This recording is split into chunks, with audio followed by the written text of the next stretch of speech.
Assalamualaikum warahmatullahi wabarakatuh.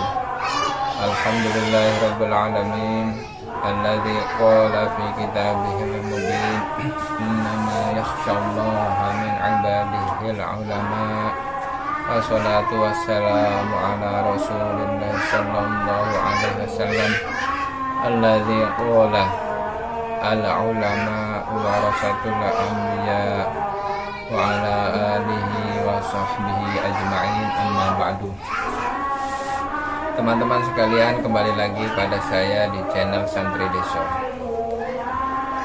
Di sini saya akan membacakan kisah selanjutnya dalam kitab Haula'i Masyayikhuna. Di sini ada beberapa kisah lagi, yaitu kisah yang kedua. Kisah yang kedua di sini mengenai Al-Hikayah As-Saniyah fi Ta'ati li Syekh. Judulnya hikayah yang kedua ini, cerita atau kisah yang kedua ini judulnya yaitu Taat kepada Guru. Langsung saja saya bacakan. Bismillahirrahmanirrahim. Al-Hikayatu As-Saniyatu fi Ta'ati li Syekh. Hikayah yang kedua yaitu menerangkan atau menjelaskan atau bercerita tentang ketaatan kepada guru. Bismillahirrahmanirrahim. Wa kana Syekhuna Khalilun al-Bangkalani al-masyhuru bi Syekhina min kibaril ulama fi isrihi. Dulu guru kita, syekh kita yang bernama Kiai Khalil atau biasa panggilan akrabnya adalah Mbah Khalil Bangkalan,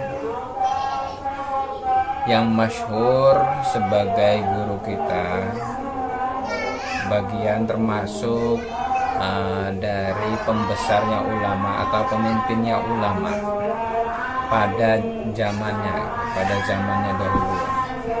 Jadi Mbah Khalil Bangkalan itu adalah ulama, menjadi kibarul ulama, pemimpin atau pembesarnya para ulama pada masanya. Fakana kulla yaumin kasirun minad-duyuf yazuruhu. Dulu setiap harinya Mbah Khalil ini selalu kedatangan tamu. Fadha lailatin tumtirus sama'u mataron gorizan fa'idan bisyaikhil harami al-mashluli yamshi habwan fi sahati manzili syaikhina qasidan ilaih. Setiap hari kedatangan tamu pada masanya itu. Suatu ketika pada malam hari hujan deras. Malam hari keberadaannya, cuacanya itu hujan deras ya. Tiba-tiba ada orang tua renta yang lumpuh, jalannya lumpuh, ya tidak sanggup lagi berjalan gitu ya keadaan. Hendak berjalannya ini secara merangkak. Orang tua tadi, tiba-tiba ada orang tua tadi datangnya ini, berjalannya itu secara merangkak. Berjalan kemana? Berjalannya di sekitar halaman rumah Mbah Khalil tadi. Tujuannya untuk menemui Mbah Khalil Bangkalan tadi. Setelah sampai di halaman rumah Mbah Khalil melihatnya. Fanadzara wa qala litullabihi.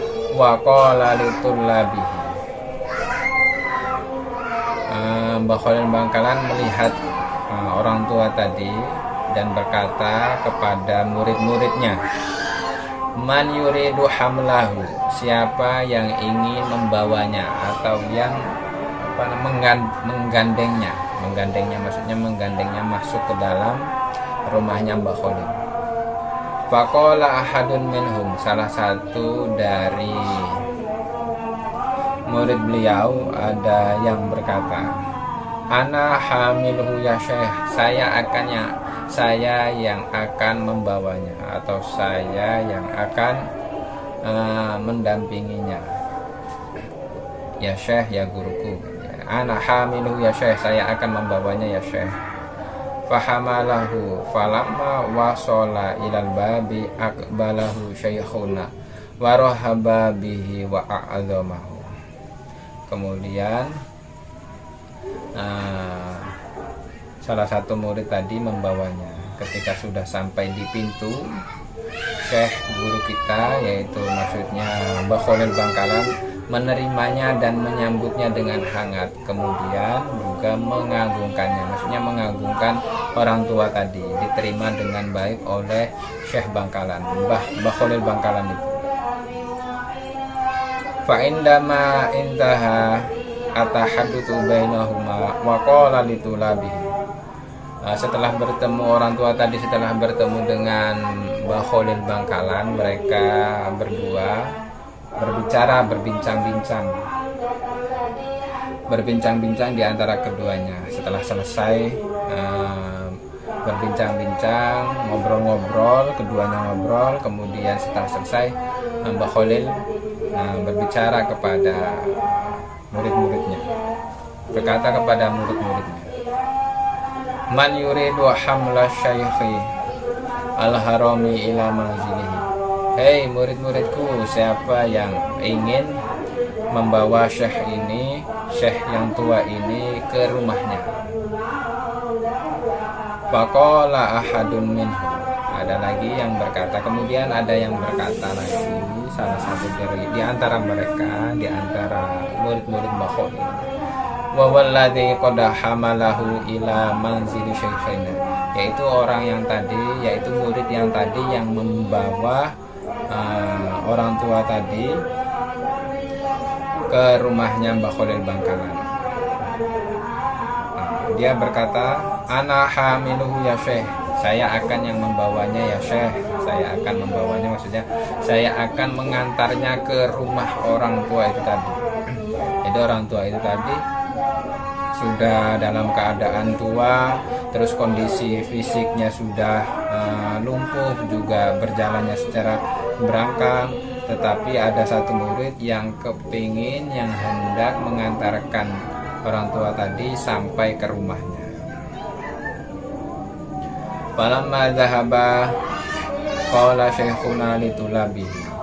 Kemudian setelah keduanya pergi, maksudnya murid tadi dan juga orang tua tadi pergi meninggalkan rumahnya Mbah Khalil Bangkalan menuju rumahnya orang tua tadi, Mbah Khalil Bangkalan syekhuna itu berkata kepada murid-muridnya, kepada santri-santrinya, ishadu bi anna ulumi qad hamalaha dzalika tulab. Saksikanlah wahai santriku bahwa ilmuku semuanya itu telah dibawa oleh murid itu. Maksudnya walaupun tidak banyak mengaji tapi patuh dengan gurunya, itu menandakan murid tadi sudah membawa semua ilmunya Mbah Khalil Bangkalan, dibawa semua oleh murid tadi. Fattadoha ba'da dzalika anna syaikha al-harama huwa nabiyullahi al-Khidir alaihi salam. Sudah jelas diterangkan bahwa hal itu tadi ya, setelah itu dijelaskan ya. Setelah itu Mbah Khalil Bangkalan menjelaskan bahwa syekh yang tua tadi itu, yang sudah tua lumpuh tadi itu, tua renta, adalah Nabi Khidir alaihissalam. Wa yusbihu hamiluhu fi waqtin lahiqin Ra'isal akbari fi jam'iyatin Nahdlatul Ulama ala wa huwa hadratus Syekh Hasyim Asy'ari. Orang yang membawa tadi itu suatu ketika nanti akan menjadi, di waktu yang akan mendatang akan menjadi Ra'isul Akbar, ketua besar, ketua utama ya. Raisul Akbar itu ya ketua yang paling tinggi di dalam Jam'iyah Nahdlatul Ulama. Ala wa huwa hadratus Syekh Hasyim Asy'ari. Nah, dan ketahuilah bahwa murid yang membawa syekh yang tua tadi itu adalah Mbah Hasyim Asy'ari, Mbah Hasyim, Syekh Hasyim Asy'ari, yang biasa dikenal juga Mbah Hasyim. Ini adalah cerita tentang Mbah Hasyim Asy'ari ketika beliau belajar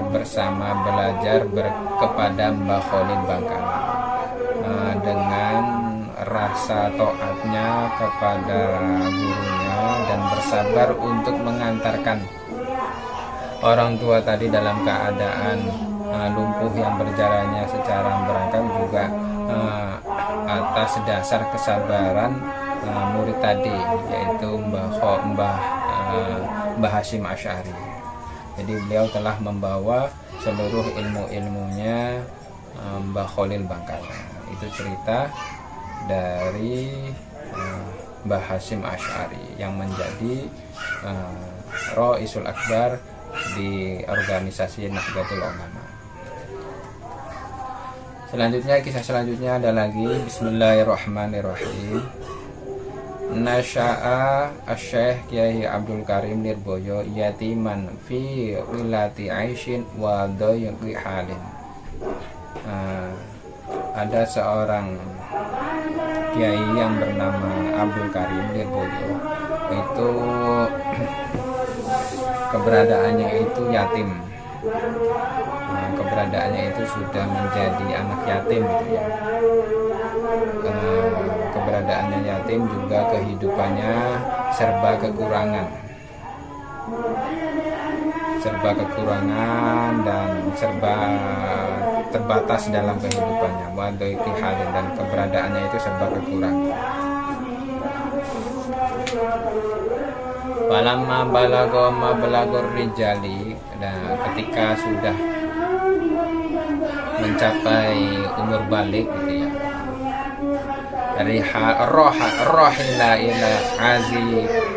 rohila ila jazirati Madura bila zadin wa jalasa fi halqati Syekhina Khalil Al-Bangkalan. Tadi ketika sudah mencapai umur balik, Kyai Abdul Karim itu pergi merantau ke Pulau Madura tanpa membawa bekal, kemudian dan duduk di pertemuan di sekitar guru kita, yaitu Khalil Bangkalan. Ya, datang ke pondoknya Mbah Khalil, kemudian duduk mengikuti pengajiannya Mbah Khalil Bangkalan. Falamma hana waqtul hasad dhahaba ila Quran min Jambar wa Bayuwangi liyakuna min ummalil hasad. Ketika waktu musim panen itu tiba, Mbah Abdul Karim ini, Kyai Abdul Karim, pergi ke beberapa desa, diantaranya desa Jember dan juga Bayuwangi. Apa tujuannya? Tujuannya itu menjadi pekerja panen, yaitu ikut panen, yaitu membantu para petani panen padinya. Ikut bantu. Nah, nanti lama-lama membantu ikut panen itu nanti diupah. Faraja'a ilal ma'had bihamli aruz ujratan likasbihi. Kemudian setelah selesai panen, mengikuti manen di sawah, ikut sama petani, nah, pastinya diupah. Kemudian pulang ke pondok dengan membawa beras. Ya, berasnya ini sebagai ongkos atas kerjanya tadi. Dulu ongkosnya kalau kerja panen padi ya ongkosnya padi.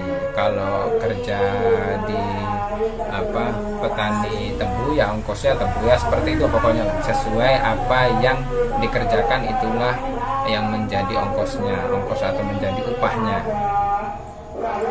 Setelah sampai di pondok, falamma dakhala al-mahad da'ahu syekhuna wa qala lahu ya manaf ta'al a'tini dzalikal aruz li it'ami dujaji. Setelah sampai di pondok, masuk ke pondok, gurunya Mbah Khalil Bangkalan memanggilnya. Dipanggil, "Hai Manaf, ta'al." Selain Mbah Abdul Karim ini nama aslinya, biasa juga dipanggil keakrabannya dipanggil dengan Mbah Manaf. Mbah Manaf nama panggilannya ya. Ya Manaf, ta'al a'tini dzalikal aruz.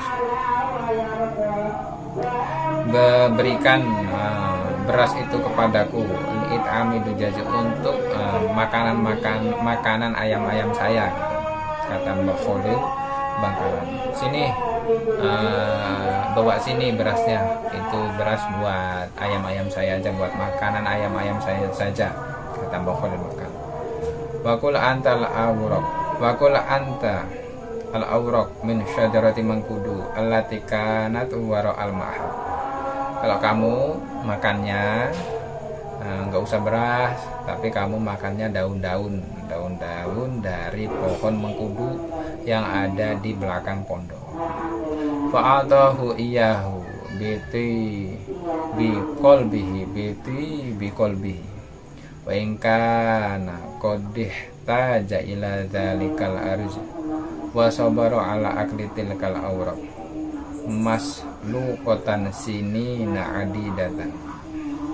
Kemudian Mbah Abdul Karim memberikan beras itu kepada Mbah Khalil Bangkalan dengan hati yang bersih gitu ya. Tidak ada gerundel, tidak ada gerutu, tidak ada rasa kekecewaan dalam hatinya. Walaupun Mbah Abdul Karim itu membutuhkan beras itu sendiri, tapi tetap diberikan kepada gurunya Mbah Khalil Bangkalan, dan tetap bersabar untuk memakan daun-daun pohon mengkudu tadi. Daunnya itu biasa direbus dulu, daun-daun yang direbus sampai beberapa tahun. Nah, ini adalah bentuk dari biasanya yang dibilang oleh santri atau dibilang oleh para kiai adalah sebagai langkah untuk tirakat bagi para santri, yaitu tidak makan nasi tetapi disuruh, kalau di sini disuruh makan daun-daun. Nah, itu adalah bentuk dari tirakatnya para santri. Dan juga kita bisa mengambil kesimpulannya di sini juga Mbah Khalil memberi pelajaran kesabaran kepada muridnya, itu Mbah Abdul Karim. Memberi pelajaran mengenai tentang kesabaran dan ketaatan. Ada lagi cerita selanjutnya diteruskan. Wa hukiya bismillahirrahmanirrahim wa hukiya anna syaikha Kiyahi Zainuddin Majasari min tullabil muti'ina li syaikhihi. Ada cerita bahwa Kiai Zainuddin Majasari adalah termasuk santri-santri yang taat kepada gurunya. Wa amarahu syaikhuhu Kiai Soleh Langitan. Kemudian saking taatnya kepada gurunya, Kiai Soleh sebagai gurunya itu memerintahkan Kiai Zainuddin memberi perintah kepada Kiai Zainuddin ya. Perintahnya kapan? Perintahnya ketika zata lailatin ayyamla al-hidona. Saya ulangi lagi. Zata lailatin ayyamla al-hidona. Suatu malam diperintahkan untuk memenuhi bak ya bak mandi atau tempat wadah air gitu ya, wadah air untuk berwudu atau biasa digunakan untuk kiainya untuk bebersih. Fafa'ala ma amarahu min ghairi kathratis su'al famantala al-hidona hatta fadama uha walam yantahi anhu. Setelah diperintahkan untuk memenuhi bak mandi, katakanlah bak mandi gitu ya, Kiai Zainuddin melakukan perintah itu tanpa banyak bertanya, sampai dia memenuhi, Kiai Zainuddin memenuhi bak mandinya itu, wadah airnya itu sampai penuh, sampai luber,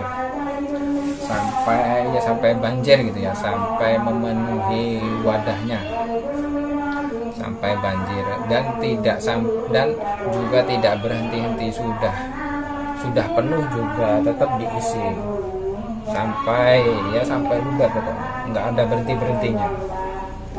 Fastaiqadha asy-syaikhu li adli sholatil lail. Kemudian Syekh Soleh Langitan itu terbangun dari tidurnya untuk melaksanakan sholat malam. Fawajadahu mulaziman ala mala'il hidon wa in kana ma'uha qad fadha. Kemudian Syekh tadi untuk melaksanakan sholat malam menemukan santrinya yang bernama Zainuddin tadi, terus aja diterusin, selalu mengisi bak mandi itu walaupun airnya itu sudah penuh sampai luber. Faqala lahu asy-syaikh. Kemudian gurunya bertanya, "Mas buka, siapa namamu?" Qala lahu ismi Zainuddin. Kemudian dibalas oleh Kiai Zainuddin, "Nama saya Zainuddin." Qala innal ma'a qad fadha walakin kunta mulaziman ala mala'ihi. Syekhnya, gurunya Syekh Soleh, Kiai Soleh berkata, "Itu airnya sudah penuh, tapi kamu selalu mengisinya. Kenapa kamu selalu mengisinya padahal itu sudah penuh?" Qala lahu ya syaikhi qad amaratani an amla'a hadhil hidana wa lam ta'murni an antahya idza antahya. Saya ulangi, walam ta'murni an antahya idza fadama uha. Ya syaikhi, wahai guruku, engkau telah memerintahkanku untuk memenuhi bak mandi atau wadah air ini, sedangkan engkau tidak memerintahkanku untuk berhenti apabila airnya sudah penuh. Ini juga bentuk ketaatan kepada gurunya hanya memerintahkan mengisi baknya, tapi tidak memerintahkan apabila sudah penuh berhenti, tidak memerintahkan seperti itu, dilanjut saja pekerjaannya, perintahnya dilanjut saja sampai gurunya memerintahkan untuk berhenti. Ini saking taatnya sama gurunya. Kisah selanjutnya ada lagi. Bismillahirrahmanirrahim.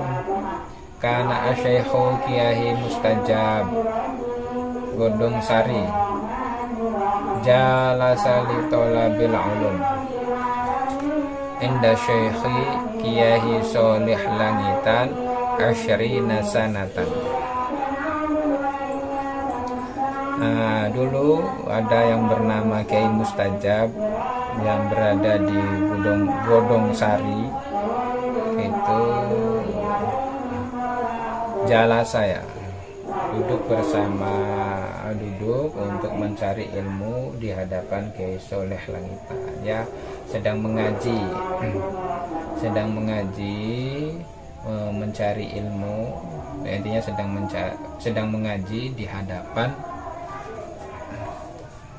Kiai Soleh Langitan selama 20 tahun, ya, berarti mondok di Langitan bersama dengan Kiai Soleh selama 20 tahun. wa wa khadimu Syekh Soleh. Nah, status beliau Kiai Mustajab ini adalah khodim, pembantu, ya abdi dalam Kiai Soleh. Kulla yaumin ya'lifu bahimatahu, setiap hari Kiai Mustajab ini memberikan makanan hewan gitu ya, memberi makanan hewan kepada peliharaannya, hewan-hewannya Kiai Soleh Langitan tadi. Setiap hari pekerjaannya memberi makanan kepada hewan-hewan atau kepada peliharaannya Kiai Soleh Langitan. Jadi setiap hari itu ketika menjadi abdi dalam, menjadi pembantu, ya abdi dalam bahasanya bantu-bantu sang kiai untuk mencari barokahnya. Ketika menjadi khodim itu mempunyai tugasnya masing-masing. Salah satunya Kiai Mustajab.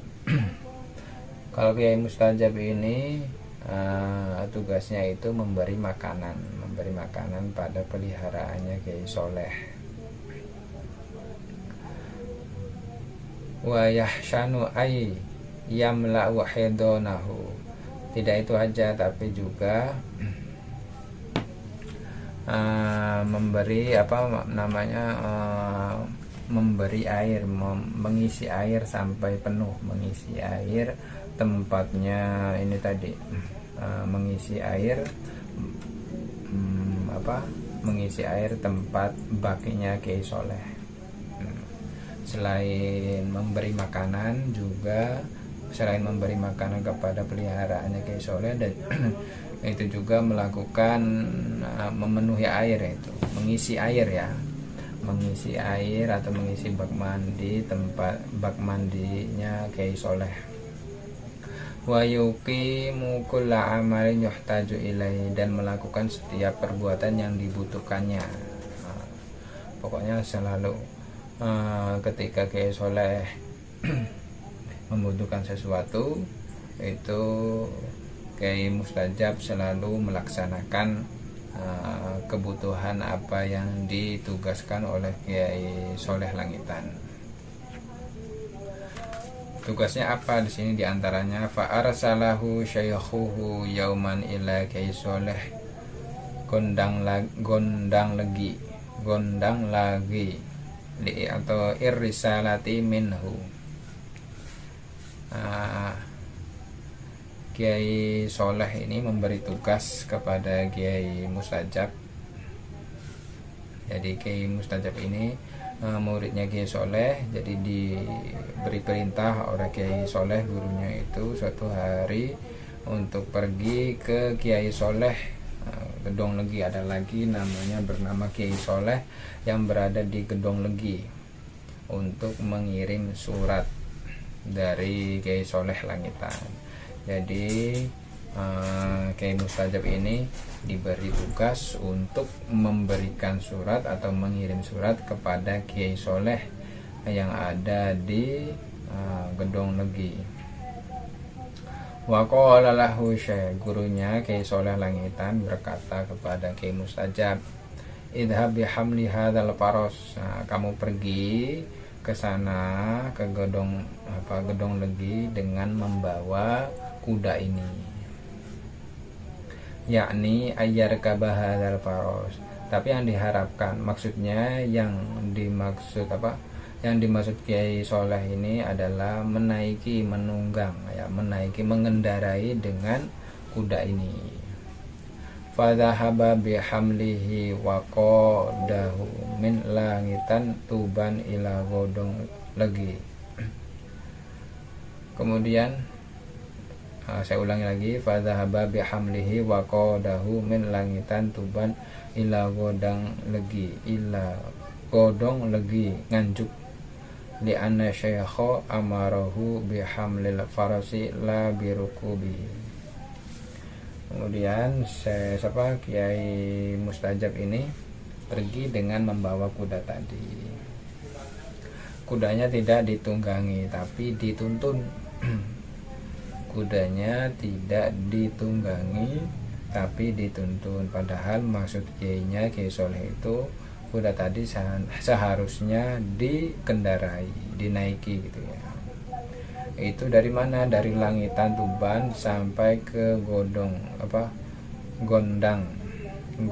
Legi di Nganjuk. Dari Tuban sampai Nganjuk intinya.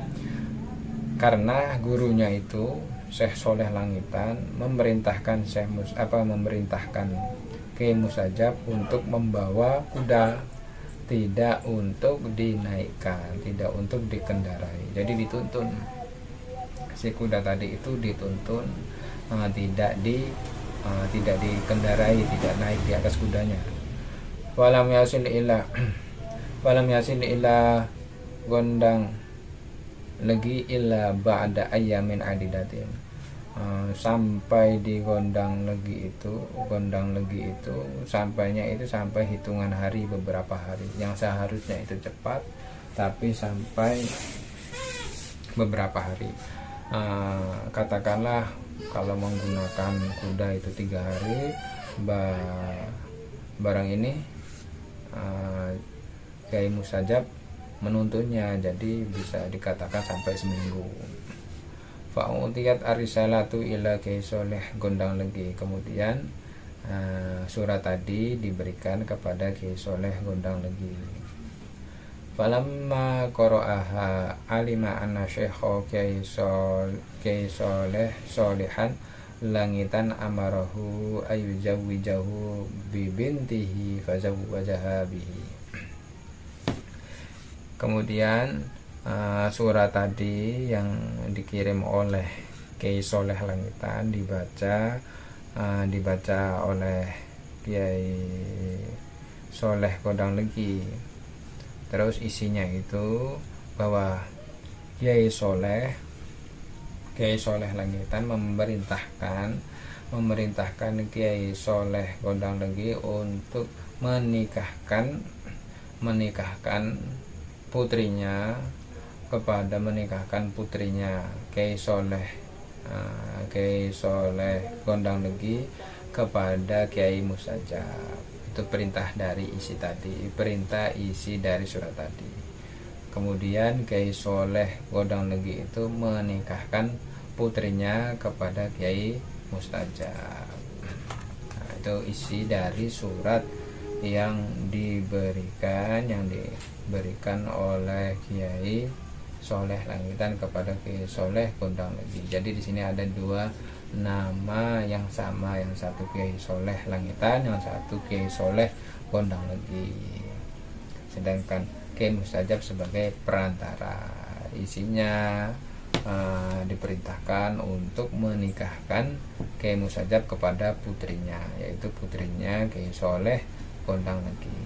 Ini adalah cerita dari kitab Haula'i Masyayikhuna, cerita yang kedua, Al-Hikayatus Tsaniyah, yang isinya mengenai tentang ketaatan para santri atau ketaatan para murid kepada gurunya. Jadi cerita ini adalah kiai-kiai besar dahulu itu beliau selalu taat kepada gurunya. Apapun yang diperintahkan gurunya itu selalu nurut, apapun bentuknya, tidak pernah membantah kepada gurunya. Dari sini kita juga bisa mengambil kesimpulan kepada para santri-santri untuk selalu taat kepada guru-gurunya, harus taat kepada kiai-kiainya. Barangkali di situ ada perintah, ada hikmah, ada sesuatu hal yang bisa menjadi menjadi barokah untuk para santri, dikarenakan nurut atau patuh kepada gurunya. Jadi seorang santri harus apapun diperintahkan oleh gurunya harus langsung dilaksanakan tanpa banyak bertanya, sebagai tanda kita manut kepada kiai-kiai yang melalui cerita ini tadi. Itu saja yang bisa saya sampaikan. Di lain hari, di lain video juga masih ada banyak hikayah-hikayah atau cerita-cerita yang lainnya, nanti juga bisa saya bacakan. Sekian saja dari saya. Salam santri besok. Apabila ada kekurangan atau ada kesalahan dalam penyampaian isi dari kitab ini, mohon pencerahannya atau mohon dibenarkan dikirim melalui kolom komentar. Terima kasih dari saya. Mohon maaf sebesar-besarnya. Salam santri deso. Assalamualaikum warahmatullahi wabarakatuh.